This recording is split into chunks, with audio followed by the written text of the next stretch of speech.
Mafuta. Kwa mfano, umeenda kwa rafiki yako.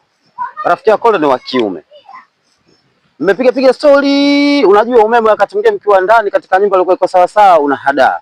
Unajua bado saa 2, labda saa 3 sio mbali kwenda nyumbani. Kuja kutahamaki unakuta saa 7 usiku. Mtaa mnaoishi hauko sawa sawa, kwa masuala mazima ya vibaka na hawamkopeshi mtu. Lakini kwa bahati mbaya mzuri mwenyeji wako anakuambia bwana, sasa saa 7 hii usiweze kwenda nyumbani, lala tu hapa, sio shida.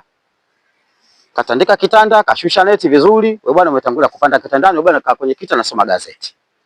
Wote hapa hapana shida.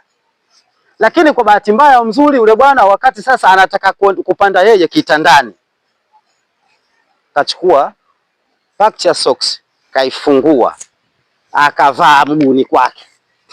Alafu ule bwana anakuja kupanda kitandani. Hivi unavyotarajia pale kinatokea nini? God have mercy upon us. Nirudie tena. Wewe ushalala pale kitandani kwa rafiki yako. Lakini kwa bahati mbaya au mzuri ule usingizi maana haujakupitia vizuri. Haujakupitia vizuri, yani maana unamuona pale alipokaa. Yule bwana akaamua kuchukua soksi akaivaa mguuni mwake. Alafu ndio anapanda pale kitandani. Hivi pale unapofikiria kitatokea nini?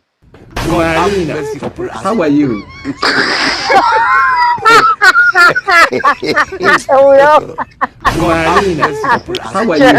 Acha tamaa kulala kwa watu. Yatakukuta mabalaa shauri. Mpaka nijibiwe. Kitatokea nini pale? Ngumi, mieleka, vitu gani?